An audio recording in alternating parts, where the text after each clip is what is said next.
دیکھیں، کمانے کو زیادہ وقت دینا تو برا نہیں ہے، بشرطے کہ اپنی صحت کا خیال کیا جائے، یعنی اتنا نہ ٹائم لگایا جائے کہ وہ گدھوں والی لائف ہو جائے اس کی یعنی پوری پوری راتیں جاگ رہا ہے اور نہ سونے کا ٹائم مل رہا ہے، اور رشتہ داروں کو وقت دینا، یہ چیزیں نکال کے اگر کمانے کو ٹائم دیتا ہے تو ٹائم دینا برا نہیں ہے، اس کو مقصد بنانا برا ہے۔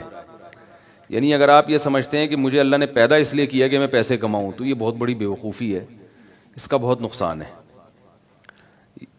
اور اگر آپ یہ نہیں سمجھتے بلکہ اس کو کسی اور چیز کا ذریعہ بناتے ہیں، یعنی آپ یہ نیت کرتے ہیں کہ یار میں پیسے زیادہ سے زیادہ اس لیے کما رہا ہوں تاکہ میں لوگوں کے سامنے بھیک نہ پھیلاؤں اور میں خود لوگوں کے ساتھ تعاون کر سکوں، اپنے رشتہ داروں کے ساتھ، اپنے بچوں کو اچھی تعلیم دے سکوں، اور یہ سب چیزیں آخرت میں میرے کام آئیں گی، تو یعنی مقصد تو ظاہر ہے اللہ نے آخرت بنائی ہے نا۔ دنیا تو یعنی دنیا کی مثال ایسے ہے جیسے دو آدمی دوڑ لگا رہے ہوں اور دونوں کو پتہ ہے کہ ہم جب جیتیں گے نا جس پوائنٹ پہ، تو آگے گہری کھائی ہے، یعنی جیتنے کے بعد ہم نے گرنا کہاں ہے؟ ایک گہری کھائی میں۔ تو جب آپ اس حقیقت پر مطلع ہو جائیں گے تو آپ اس دوڑ میں کبھی بھی شرکت نہیں کریں گے کہ یار اس میں جیتنے کا فائدہ نہیں ہے۔ تو ہم جو دنیا میں ایک دوسرے سے آگے بڑھنے کی کوشش کر رہے ہیں نا، اس میں ہمیں یہ نہیں پتا کہ یہ جیتنے کے بعد قبر کا گڑھا ہے، یعنی ہم سے پہلے جو لوگ اس ریس میں جیتے ہیں، جو کروڑ پتی بن گئے اور ملکوں کے وزیر اعظم اور صدر بن گئے، تو گئے کہاں؟ وہ قبروں میں چلے گئے، ختم۔ فرعون سے زیادہ طاقتور بادشاہ نہیں آ سکتا، اور قارون سے زیادہ مالدار دنیا میں شاید کوئی آدمی پیدا نہیں ہو سکتا، جس کے بارے میں قرآن کہتا ہے کہ اس کے خزانوں کی چابیاں اونٹ لے کے چلا کرتے تھے۔ تو خزانے کتنے ہوں گے، سونے چاندی کے خزانے تھے اس کے پاس، تو کہاں گیا؟ وہ ختم ہو گیا، مر گیا۔ تو موت کو جب ہم سامنے رکھتے ہیں کہ بھائی جتنا بھی آگے نکل جاؤ، آنا کہاں ہے؟ قبر کے گڑھے میں آنا ہے۔ تو اس لیے مقصد وہ ہونا چاہیے جو آپ کا حقیقی فیوچر ہے۔ یعنی آپ نے دیکھا ہوگا نا کہ پیسہ بچائیے کل کام آئے گا، بینکوں پہ پہلے تو بہت لکھا ہوتا تھا، اب کا پتہ نہیں۔ اور عقل مند وہ ہے جو فیوچر کو دیکھ کے چلتا ہے۔ تو فیوچر اصل ہے کیا؟ فیوچر تو میں ایک چھوٹا سا چٹکلا سناتا ہوں، پھر وہ سمجھ میں آئے گی بات انشاءاللہ۔ وہ ایک نوجوان نا سمندر کے کنارے لیٹا ہوا تھا اور سگریٹ کے کش، آپ نے تو سنا ہوگا، یہ سگریٹ کے کش لے رہا تھا، بڑے مزے سے پڑا ہوا ہے۔ یہ میرے سارے بیانات سنتے ہیں اور ریکارڈ نہیں، وہ اس لیے نہیں میں دیکھنا چاہ رہا تھا ان کو یاد ہے یا نہیں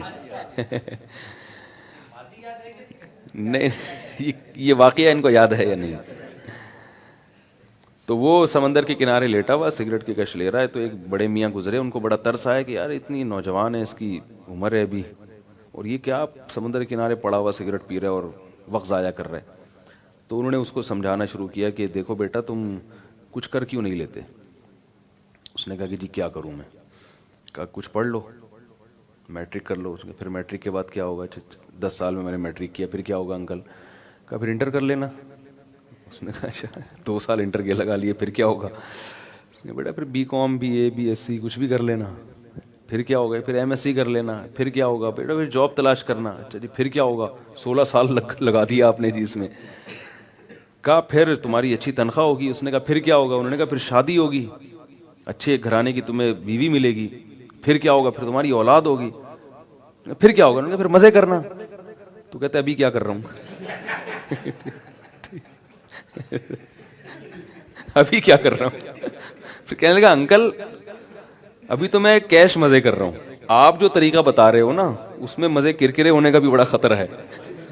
ہر آدمی میٹرک کر نہیں پاتا، پھر ہر ایک انٹر نہیں کر پاتا، پھر اچھے نمبروں سے نہیں کر پاتا، اور اگر اچھے نمبر سے ایم ایس سی یا پی ایچ ڈی بھی کر لیا اس نے تو ہر ایک کو اچھا رشتہ نہیں ملتا، اور بہت سوں کی بیویاں ان کے لیے عذاب جان بن جاتی ہیں، اور پھر جناب اولاد عذاب جان بن جاتی ہے۔ تو یہ پتہ نہیں کہ مزے ہوں گے بھی کہ نہیں ہوں گے۔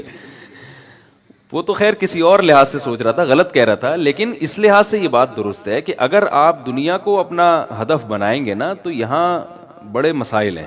آج ایک شخص آئے مجھ سے ملنے کے لیے،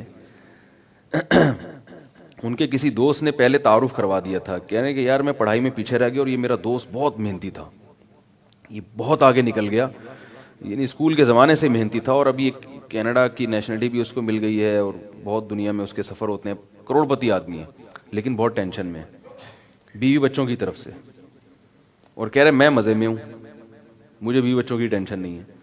تو مجھے وہ بتا رہے تھے کہ یار جو میں نے نہ کچھ پڑھا لکھا نہیں، نہ میں نے محنت کی، مگر میری زندگی میں سکون ہے، اور میری دوست نے اسٹرگل کر کے کہاں تک پہنچ، اس کے بیوی بچوں نے اس کی زندگی کو ایسے عذاب بنایا ہوا ہے۔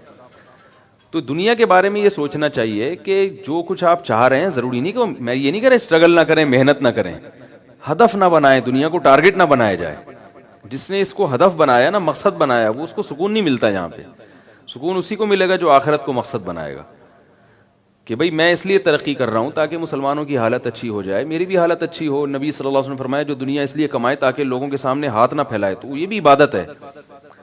میں رشتہ داروں پہ خرچ کروں گا، میں اپنا کھاؤں گا، اور میں مسلمانوں کی ترقی کا ذریعہ بنوں گا، یہ نیتیں اگر ہوں گی تو آپ کو سکون بھی ملے گا، اور آخرت میں بھی یہ سب چیزیں۔ اور دنیا جیسے ہمارے سیاست دانوں نے، آپ دیکھ لیں کیا حال ہے، کوئی کہاں پڑا ہوا ہے، کوئی کہاں کیا کیا سوچے تھے انہوں نے، خواب ہوتا کیا ہے۔